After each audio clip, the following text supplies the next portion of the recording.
जेठाणी स्वतः तक्रार करते की तिच्या सासऱ्यांनी तिच्या अंगावर हात घातला, त्या तक्रारीमध्ये पण महिला आयोगाने न्याय दिला नाही, तर कुठल्या तोंडाने ती महिला आयोगाकडे तक्रार करेल? ती सहन करत गेली आणि एक दिवशी तिचा शेवटी मृत्यू झाला सहन करता करता. महाराष्ट्रातल्या माता भगिनींना लवकरात लवकर न्याय मिळण्यासाठी आणि त्यांच्या समस्या ऐकून घेण्यासाठी 24/7 ज्या महिला आयोगाला अध्यक्ष काम करू शकतील त्या महिला आयोगाला अध्यक्ष देण्यात याव्या. आम्हाला पार्ट टाईम अध्यक्ष नको आहेत, तर आम्हाला फुल टाईम अध्यक्ष ह्या महाराष्ट्राच्या जनतेला हव्या. वैष्णवीची केस आपण पहिलेपासून बघितली तर वैष्णवीच्या केसमध्ये अक्षम्य अशा चुका महिला आयोगाकडून झालेल्या आपल्याला दिसत आहेत.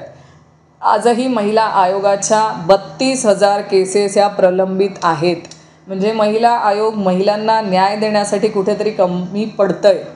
त्यांना न्याय हा लवकर दिला जात नाही आहे. कारणही असेल कदाचित कारण महिला आयोगाच्या अध्यक्षा ह्या पार्ट टाईम अध्यक्ष आहेत. त्या पार्ट टाईम महिला आयोगाला अध्यक्ष आहेत, त्याचबरोबर पार्ट टाईम ह्या त्यांच्या पक्षाच्या प्रदेशाध्यक्ष म्हणून काम करतात. माझी मुख्यमंत्री महोदयांना एवढीच विनंती आहे की महाराष्ट्रातल्या माता भगिनींना लवकरात लवकर न्याय मिळण्यासाठी आणि त्यांच्या समस्या ऐकून घेण्यासाठी 24/7 ज्या महिला आयोगाला अध्यक्ष काम करू शकतील त्या महिला आयोगाला अध्यक्ष देण्यात याव्या. आम्हाला पार्ट टाईम अध्यक्ष नको आहेत, तर आम्हाला फुल टाईम अध्यक्ष ह्या महाराष्ट्राच्या जनतेला हव्या आहेत. कारण आमच्या महिलांच्या अत्याचाराच्या घटना ह्या महाराष्ट्रामध्ये वाढत आहे. आपण वैष्णवीच्या केसमध्ये जरी बघितलं तर वैष्णवीची जेठाणी मयुरी हिने आणि तिच्या आईवडिलांनी दोघांनी वेगवेगळ्या तक्रारी ह्या महिला आयोगाकडे केल्या होत्या. त्या तक्रारीमध्ये जो उल्लेख आहे त्या तक्रारीची कॉपी देखील मी तुम्हाला व्हॉट्सअपला टाकलेली आहे, ज्याच्यामध्ये उल्लेख आहे की मयुरीच्या अंगावरती तिच्या सासऱ्यांनी म्हणजे राजेंद्र हगवणेंनी हात टाकलाय. मला सांगा, एखादा सासरा सुनेच्या अंगावर हात टाकतोय ही घटना समोपचाराने मिटवण्यासारखी आहे का? मला सांगा, तुमच्या घरातल्या महिलेच्या अंगावरती जर कोणी हात टाकला तर ती घटना तुम्ही समोपचाराने मिटवणार की हात टाकणाऱ्याला शिक्षा झाली पाहिजे अशी अपेक्षा ठेवणार? मग ही घटना समोपचाराने त्यांनी मिटवलीच कशी? त्याच वेळेस त्या राजेंद्र हगवडेचे मुसक्या आवळल्या असत्या ना तर आज वैष्णवी जिवंत असती.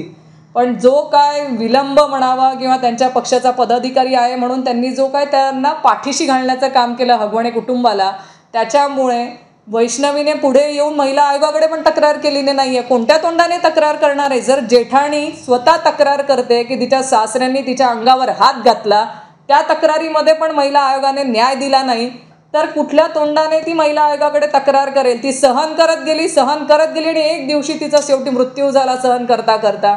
मग याला महिला आयोग जबाबदार नाही आहे का? त्यांनी मयुरीची केस ही व्यवस्थित हाताळायला हवीच होती. त्याच्यामध्ये त्यांच्याकडनं निष्काळजीपणा झाला आहे म्हणून वैष्णवीची आज आपण वैष्णवीला गमावलेलं आहे, हे माझा आरोप आहे.